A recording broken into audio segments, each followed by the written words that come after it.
Everyone welcome back to my channel. তো আমরা আজকে চলে এসেছি কামালপুর বলে একটা জায়গায়, যেখানে এবছর পুজোয় সব থেকে বড় দুর্গা হচ্ছে। তো এই হচ্ছে দুর্গা এখানে বানানো হচ্ছে, যেটা আর কি শোয়ানো আছে। আমি বুঝতে পারছি না যে এইটাকেই তুলে দাঁড় করাবে নাকি আলাদা করে দুর্গাও হচ্ছে, তোমাদেরকে দেখাচ্ছি। তো এখানে দেখো কতটা বড়, এই হচ্ছে ঠাকুরের পা, এই যে পা এখানে, এই এতখানি বড় দুর্গা এখানে শোয়ানো আছে। জানি না এটা কিভাবে এরকমই শোয়ানো থাকবে না তুলবে, বোঝা যাচ্ছে না। তো চলো যেটুকুনি ভেতরে যাই, দেখি কি কি আছে এর ভেতরে। সব আলাদা আলাদা পার্ট পার্ট করে তৈরি হচ্ছে। কি গো, ব্যাগটা তো তুমি সঞ্জুদাকে দিয়ে দিতে পারতে। হ্যাঁ আচ্ছা, বলছে যে এই আর এই ওষুধটা ফাইবার হবে। ও আচ্ছা, এইগুলো মাটি তৈরি করেছে, করে এর ওপরে ফাইবারের। হ্যাঁ আচ্ছা আচ্ছা, এর ওপরে তারপরে এই মাটিগুলো ভাঙা পড়ে যাবে, তাই তো?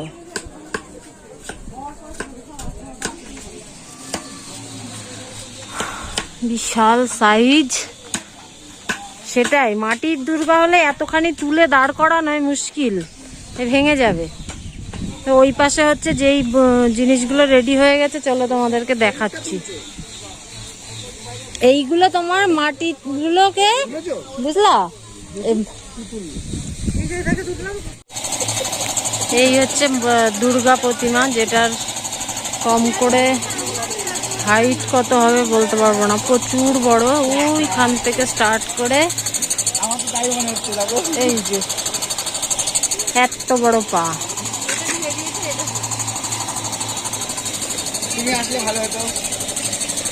চলো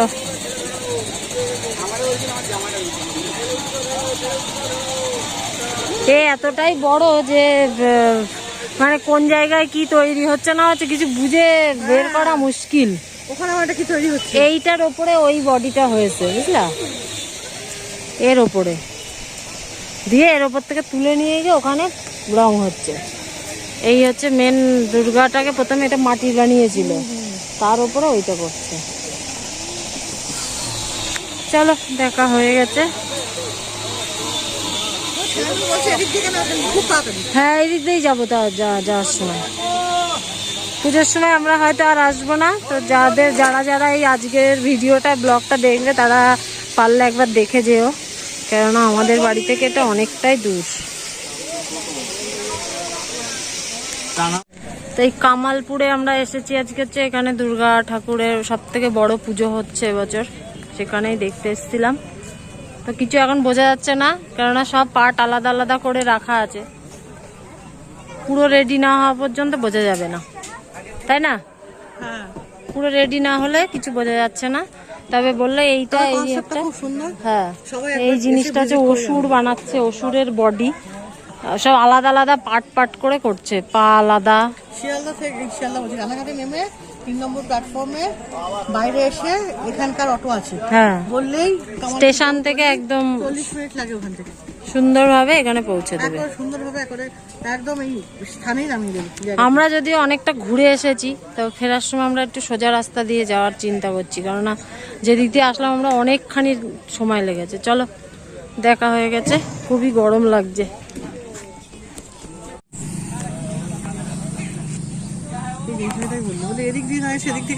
এই যে আমাদের রাহাদা বিশাল ভলাগার মানুষ, ওই জন্য আসছেন।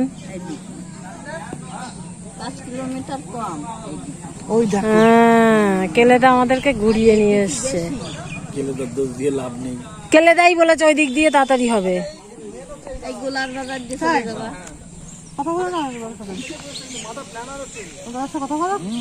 ভিডিও তো দেখেছি, আমি ওখানে জিজ্ঞেস করলাম ওখানে গেছে, সেটাই উনি জানতে পারলাম।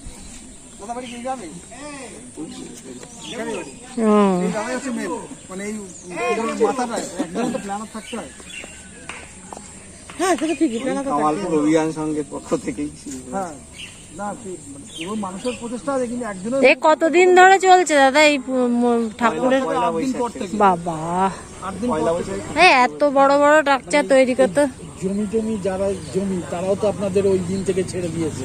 ও হ্যাঁ, এই তো আমাদের নিজেদের সব মানে যারা আছে পুজো ক্লাবের মধ্যে তারাই সব আর কি। ওদিকে সবাই ছাড়বে, গ্রামের লোকজন সবাই ছেড়ে টোটাল ওই মানে এই জিনিসটা বুঝছে না কেন, এই একটা জিনিস হওয়াতে সারা ভারতবর্ষের বুকে এই গ্রামটাকে মানুষ চিনে গেছে। হ্যাঁ, পুজো হিসেবে আমরা দেখিনি। আমাদের প্রথমেই যে প্ল্যান ছিল গ্রামকে জানানো, যা সত্যি তাই, গ্রামের নামটা হবে এটার জন্য। এটা পুজো তো ছোট পুজো হচ্ছে, ওতেই বটে।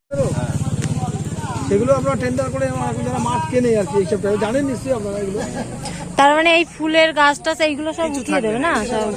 ওই যে পুরো ওই যে বাড়িটা থেকে আচ্ছা আচ্ছা, ট্রান্সফরমার অবধি টোটাল জায়গাটা ফাঁকা। অনেকটা এই এরিয়া। পাশেও জায়গা ফাঁকা আছে, ডান পাশেও আছে।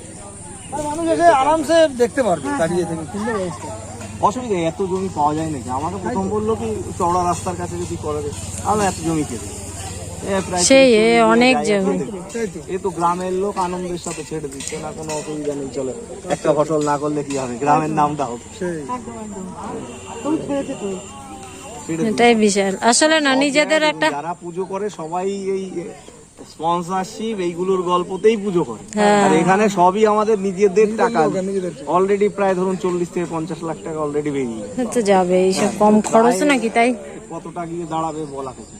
তো সম্পূর্ণ টাকাটাই গ্রামের সাধারণ মানুষের। এখানে আর অন্য জায়গার কোনো স্পন্সরশিপও নেই, কিছু নেই, অন্য কোনো টাকাও নেই। মেন সমস্যা তো অনেকের থাকে যে স্পন্সরশিপের গল্পটা, এটা তো আমরা বুঝতে পারিনি। সেটা বড় বড় পুজোগুলো সবাই যারা করে সবাই তো স্পন্সরশিপের পয়সা করে, ও তারা ভেবেছে হয়তো আমাদের স্পন্সরশিপ বলে। এর পেছনে অনেক কাহিনী আছে। পুজো একটা বড় করতে গেলে তাতে অনেক অনেক চাপ আছে। শুধু এই নয়, মানে কলকাতা পুজো ফোরাম থেকে শুরু করে আমি তো এখানে বসেই গল্প পাচ্ছি, যারা বড় বড় পুজো করে সবার তো প্রাইজের একটা লোক, তো তাদের একটা মাথা ঘুরিয়েছে। আমাদের তো আর এখানে প্রাইজের লোক নেই, আমাদের যেটা আছে আমরা প্রথম থেকেই বলে যাচ্ছি আমাদের গ্রামের উন্নয়ন, আর অন্য কিছু নেই। ওখানে কে ফার্স্ট হবে কে সেকেন্ড হবে আমাদের কম্পিটিশন তাদের সাথে নেই, কারণ আমরা কম্পিটিশন করার জায়গায় যেগুলো যেগুলো আপনাদের এমনি যে চাহিদাগুলো আমার মনে হয় সবই পূর্ণ হয়ে যাবে। এই যে একটা এসে আপনারা বিশাল আয়োজন। হ্যাঁ, দরকার মানুষ ছিল। একটা জিনিস সবথেকে বড় ব্যাপার হচ্ছে কি, দুর্গা পুজোটা ধরেন যে আমাদের গিনেস ওয়ার্ল্ড বুকে আমরা অ্যাপ্লাই করেছি, কিন্তু এখন তো এই খেতাবটা ওয়েস্ট বেঙ্গলে নেই। এই চাহিদাটা তো মানুষের মনে আছেই, সেই চাহিদার দিকেও তাকাতে হচ্ছে। কারণ এখন রয়েছে আসামের একটা 101 ফুটের, ওটা বোধ হয় 2017 সালে। আর এটা হচ্ছে আমাদের এটা আমরা 111 ফুট প্লাস বলেছি। গিনেস ওয়ার্ল্ড বুকে একটা অ্যাপ্লাই করেছি আমরা 125 ফুট। আচ্ছা এটা অ্যাপ্লাই হয়েছে, তো ওটা একটা প্রসিডিওর আছে, 3 মাসের একটা প্রসিডিওর আছে, আচ্ছা তারপরে নানান সমস্ত কিছু আছে ওদের procedure। সেই প্রসিডিওরগুলোর মধ্যে ঢুকতে গেলে এখন আস্তে আস্তে কি হয় দেখা যাক। আমরা তো চেষ্টায় আছি, যতটা যা হোক এখন করা যায়। আর এই পুজোটা না সবথেকে বড় ব্যাপার, শুধু আমরা একটা ক্লাব মিলে না, এখন আস্তে আস্তে কি হয়েছে এটার সাথে আরো ধরুন আমাদের সাথে আরো গ্রামের লোক একসঙ্গে একমত না হলে এতটা জায়গা পাওয়া মুশকিল। ভাবা যায় অত দূর পর্যন্ত।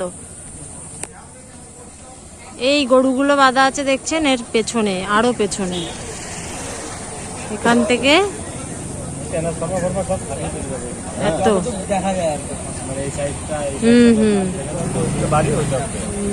তোমাদের বাড়ি এখানেই? ও আচ্ছা, হ্যাঁ ভাঙবে না, ওই গার্ড করে দেবে হয়তো।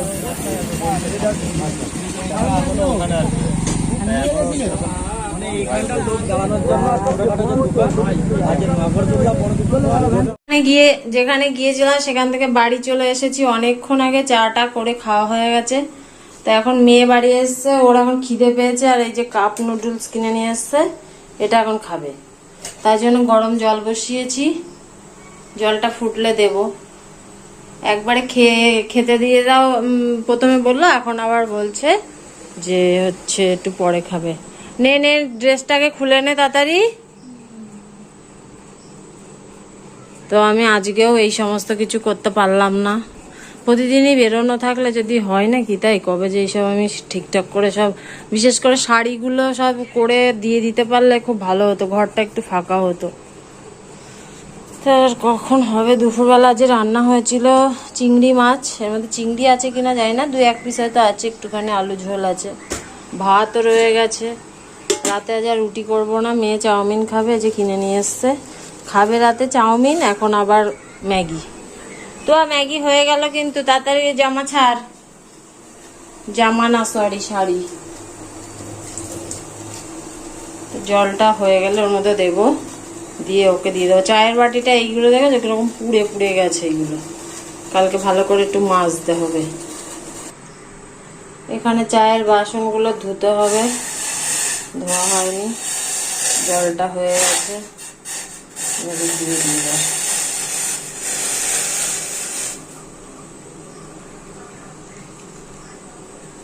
জল আবার বেশি দিয়ে দিলেই বক বক করবে, আমার তো জ্বালাতনের শেষ নেই। একটু ভিজুক, তারপরে খাবে। এই চামচগুলো আবার ডিজাইন করা। চলো এটা ভিজতে দিয়ে দিই, ততক্ষণে ও শাড়ি জামা কাপড় ছেড়ে তারপরে খাবে। আমাদের পুচু তালের বড়া করেছে, তাই দিয়ে গেছে সন্ধ্যাবেলায়। অল্প কটাই দিয়েছিল, আমি 2-3টে খেয়েছি, ও দাদা খেয়েছে, আর এই কটা হচ্ছে ভাইজির জন্য। নাও তালের বড়া খাও। খেয়ে পুচু কাকা বলেছে যে ওকে জানাতে কেমন হয়েছে বড়াটা, অবশ্যই করে বলেছে। ইঁদুরকে বলবা ফোন করে যেন আমাকে জানায়।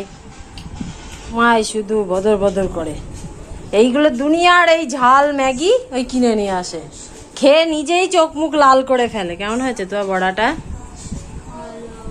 ঠিক করে জোরে বল। ভালো।